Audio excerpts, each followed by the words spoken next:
Hi all, welcome to Vijayamala சக்கரவர்த்தி channel. இன்றைக்கு உண்டான லன்ச் மெனு என்ன அப்படின்றத நம்ம கிச்சனுக்குள்ளே போய் பார்க்கலாம். Hi all, welcome to Vijayamala சக்கரவர்த்தி சேனல். ஸோ இன்றைக்கி வந்து சிறுகீரை வாங்கிட்டு வந்திருக்கேன். காத்தால வெண்டைக்காலாம் வாங்கிட்டு வந்திருக்கேன். ஸோ அதை வச்சு தான் ஒரு ட்ரெடிஷ்னல் நம்ம ரெகுலராக ஆற்றுல பண்ணுற தளிகை தான் இன்றைக்கி பண்ண போகிறேன்.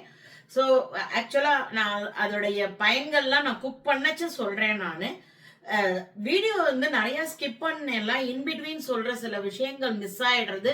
அதுவே கொஸ்டின்ல வந்தாக்கா நான் ரிப்ளை பண்றேன் முடிஞ்ச மட்டும். வீடியோவை ஸ்கிப் பண்ணாம பார்த்தேன்னாக்கா சில இன்ஃபர்மேஷன் உங்களுக்கு தெரியறதுக்கு வாய்ப்பு இருக்கு. சில மெடிக்கலா உள்ள சில விஷயங்கள் கூட நான் சொல்றேன். ஏன்னா நமக்கு சில அனுபவம் பூர்வமா சில விஷயங்கள் நம்ம செய்யறதுனால இது ஓகேனா உங்க ஹெல்த்துக்கு ஓகே அப்படின்னாக்கா நீங்க கூட அதை நீங்கள் ஃபாலோ பண்ணிக்கலாம். ஸோ வந்து ஜென்ரலாக மிஸ்லீடிங் பண்ணுற மாதிரி எதுவும் இருக்காது. உங்கள் சௌரியத்துக்கு எது கன்வீனியன்ட்டோ அது மாதிரி நீங்கள் பண்ணிக்கோங்க. ஸோ இதெல்லாம் தான் பீட்ரூட், வெண்டைக்காய், சிறுகீரை இதெல்லாம் வச்சு தான் இன்னைக்குண்டான தளிகை இருக்க போகிறது. Hope you are all enjoying my video. தயவுசெய்து எல்லாருமே லைக் பண்ணிட்டு வீடியோவை பாருங்க. நம்ம இப்போ குக்கிங்குள்ளே போகலாம் வாங்கோ.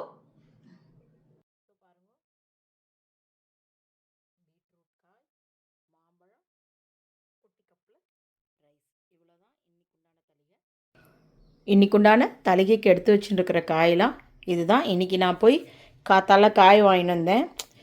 எனி ஒன், நானோ இல்லை எங்கள் ஹஸ்பண்ட் ஃப்ரீயாக இருந்தால் அவரோ ஒருத்தர் போய் காய் வாங்கிட்டு வர்றதுன்றது இப்போலாம் வெய்ய நாளாக இருக்குது இல்லையா?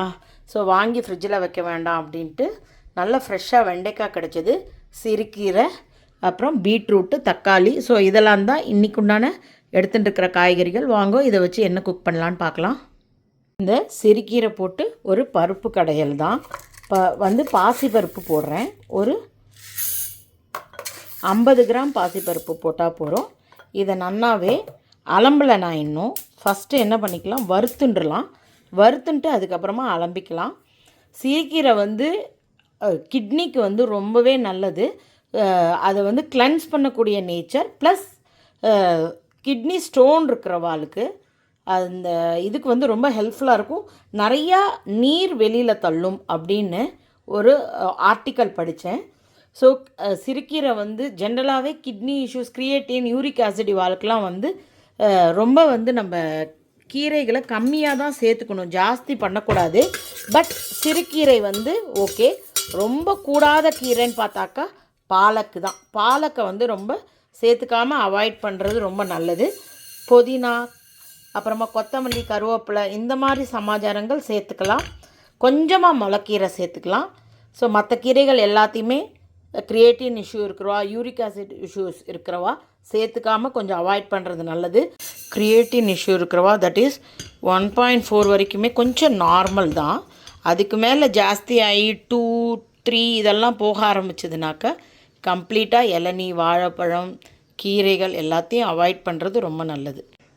பாசிப்பருப்பை வந்து நல்லா வறுத்துண்டா வாசனை கொடுக்கும். நான் இப்போ வறுத்த பருப்பை நல்லா அலம்பின்ட்டேன். வாசனையோடு இல்லாமல் இப்போ நேராக பண்ணச்ச ஒரு குழகுழப்பாக ஆகிடும். பாசிப்பருப்பு துவரம்பருப்பை கம்பேர் பண்ணச்ச. நேற்றுக்கு பேசிகிட்டு இருந்தோம் எங்கள் கீழே அப்பார்ட்மெண்ட்டில் ஒருத்தரோட. அப்போ சொன்னால் எங்கள் ஆத்துலலாம் பாசிப்பருப்பை ஒத்துக்கவே மாட்டா அப்படின்ட்டு. பாசிப்பருப்பை வறுத்துட்டு பண்ணச்சு அந்த குழகுழப்பு இல்லாமல், அந்த நுரையாக இல்லாமல் கொஞ்சம் கம்மியாக இருக்கும். ஸோ இது ஒரு 4 சவுண்டு வரட்டும். ஸோ நம்ம கீரையும் பருப்பையும் போட்டு கடைஞ்சி எடுத்துன்றலாம். அதுக்கு வானொலியாக அடுப்பில் வச்சுருக்கேன். அது அடுப்பில் காயட்டும். கீரையை பொடி பொடியாக கட் பண்ணி எடுத்துட்டேன். ஒரு சின்ன சைஸில் 2 வெங்காயமும் 2 தக்காளியும் சீட்ஸ் எல்லாம் எடுத்து பொடி பொடியாக கட் பண்ணிட்டேன். கொஞ்சமாக பூண்டு கொஞ்சம் ஜாஸ்தியாக எடுத்திருக்கேன். இது மருத்துவ குணத்துக்கோசரம் மட்டுமே. அப்பா ரொம்ப கஷ்டப்படுறா, அதுக்கோசரம்தான். அதுக்கப்புறமா பாசிப்பருப்பை வந்து வேக வச்சு எடுத்துட்டேன். இந்த ஐட்டத்தை வந்து வித்தவுட் ஆனியன், வித்தவுட் கார்லிக், வேறு எல்லா மெத்தடையும் சேமாக வச்சு பண்ணி சாப்பிட்லாம். வெங்காயம் பூண்டு சாப்பிடாதவா கண்டிப்பாக அதை அவாய்ட் பண்ணிவிட்டு நீங்கள் இதே மெத்தட் மற்றது எல்லாத்தையும் ஃபாலோ பண்ணிங்கனாலும் டேஸ்ட் நல்லாயிருக்கும்.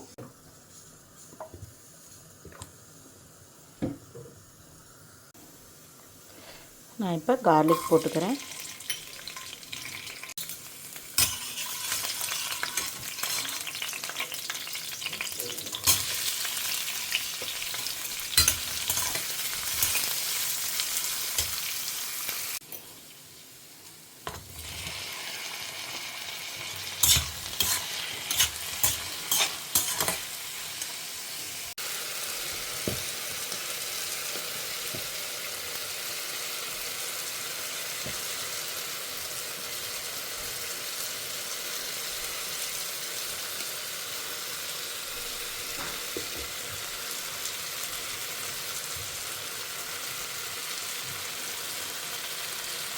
உப்பு, மஞ்சப்பொடி, காரப்பொடி, தனியா பொடி எல்லாத்தையுமே ஆட் பண்ணிட்டேன்.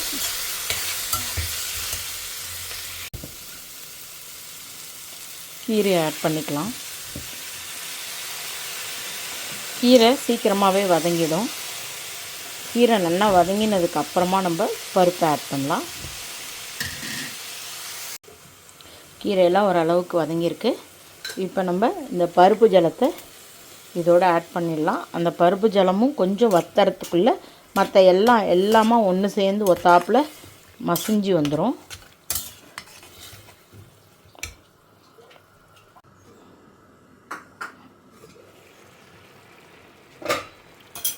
ஓரளவுக்கு நல்லாவே கீரையை மசிச்சிட்டேன். நல்லாவே இதுவாகிடுத்து. சாதத்துக்கு பிசைஞ்சும் சாப்பிட்டுக்கலாம், சப்பாத்திக்கும் தொட்டுக்கலாம், இல்லை சைட் டிஷ்ஷாகவும் தொட்டுக்கலாம், ஒன்றும் பிரச்சனை இல்லை.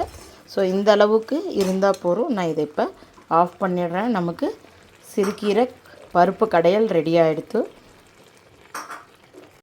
இப்போ நம்ம வெண்டைக்காயை பொடி பொடியாக கட் பண்ணிக்கலாம். அலம்பி எடுத்துன்னு வந்துட்டேன். ஸோ வெண்டைக்காயை பொடி பொடியாக கட் பண்ணிட்டேன். இதுக்கு தாளிக்கிறதுக்கு கடுகு, உளுத்தம்பருப்பு, கடலைப்பருப்பு போட்டுக்கலாம்.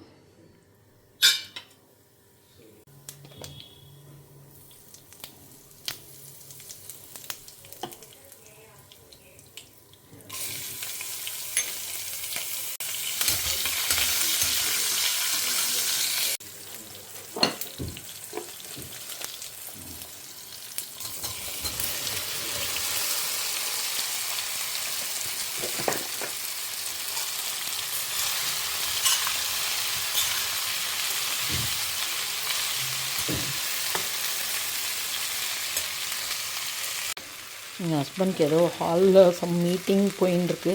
ஸோ என்னால் ஒன்றும் ரொம்ப ஜாஸ்தி இன்ஸ்ட்ரக்ஷன்ஸ் கொடுக்க முடியல. வீடியோவை அப்படியே கண்ணில் பார்த்துக்கோங்க. ஒரு பெரிய ப்ரொசீஜர் ஒன்றும் நான் இங்கே பண்ணலை. சாதாரணமான தளிகை தான் பண்ணிகிட்டு இருக்கேன். ஸோ நான் இப்போ புளி ஜலத்தை இதோடு ஆட் பண்ணிடுறேன். வெண்டைக்காய் ஓரளவுக்கு வதங்கினா போகிறோம். ஸோ இப்போ இந்த புளிஜலம் சுண்டை வற்றணும். அது வரைக்கும் அதில் இருக்கட்டும். புளிஜலம் நல்லாவே வற்றெடுத்து இதுக்கு அடியில் ஒன்றுமே இல்லை பாருங்கோ.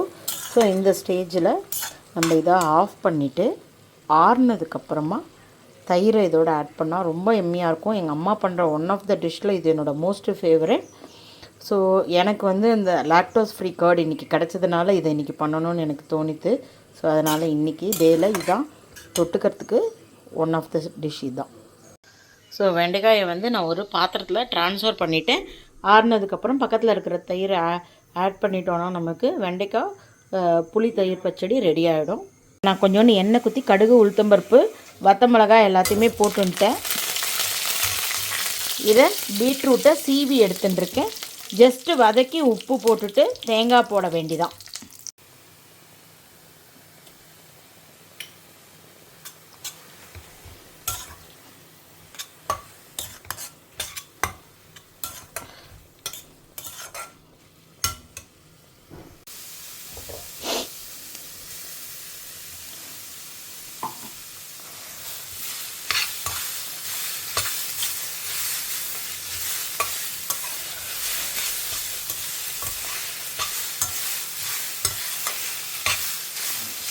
எல்லா வீடியோலையுமே நான் ரிப்பீட்டடாக சொல்லின்னு இருக்கேன், தேங்காய் சேர்த்துக்கிறது ரொம்ப நல்லது.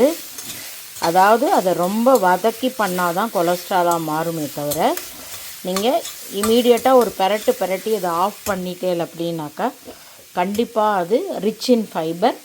சேர்த்துக்கிறதுல தப்பே இல்லை. ஸோ நமக்கு இப்போ தேங்காய் போட்ட பீட்ரூட் காய் ரெடி.